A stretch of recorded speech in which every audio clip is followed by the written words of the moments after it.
चला तर मग आज आपण परत एक नवीन रेसिपी बघूया। त्यासाठी मी कारले घेतले, कारले छानपैकी कट केले आणि मधोमध जो बियाचा पार्ट असतो तो मी पूर्णपणे काढून घेतलेला आहे आणि जे एकदम कवळे कवळे कवळे आहेत ते ठेवलेत।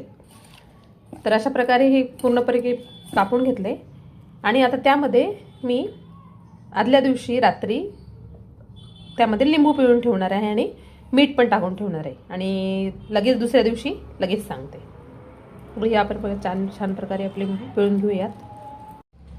त्याचबरोबर थोडंसं मीठसुद्धा यामध्ये टाकणार आहे म्हणजे रात्री याला छान पाणी सोडून त्यातला कडवटपणा तो पूर्णपणे निघून जाईल। लगेच आता मी गॅसवर तवा ठेवला, त्यामध्ये थोडंसं तेल टाकलं, त्यामध्ये लगेच जिरे हळद हे सुद्धा टाकलं। तर जिरं छान तडतडल्या गेल्यानंतर त्यामध्ये आपण जे कारले केले होते रात्री जे पिळून घेतले होते म्हणजे लिंबू आणि मिठाच्या पाण्यामधले चांगले छान करकरून पिळून त्यातला सगळं कडवटपणा तो आपले आप निघून जातो आणि त्यानंतर ते कारले मी यामध्ये तव्यावर चांगल्या प्रकारे पसरवून टाकले आणि हे काय होतात म्हणजे सॅलो फ्राय झाल्यासारखं होतात, अजिबात तेलकट होत नाही आणि मस्तपैकी छानपैकी खालीवर करून फ्राय करून घेतले। हे बघू शकता व्हिडिओमध्ये।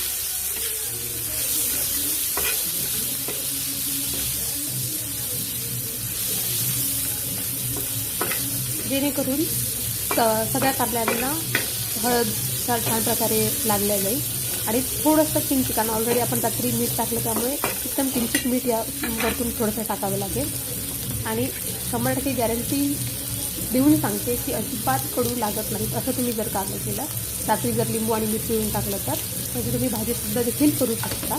तर मी हे आम्हाला तव्यावर केलेलं कारलं फ्राय खूप आवडतं, त्यामुळे मी अशा पद्धतीने केलेलं आहे, तुम्ही बघू शकता। अवघ्या 5 ते 10 मिनिटात हे क्रिस्पी कडू कारलं पण कडू नसणारं कारलं तयार होतं। तर नक्कीच करून बघा।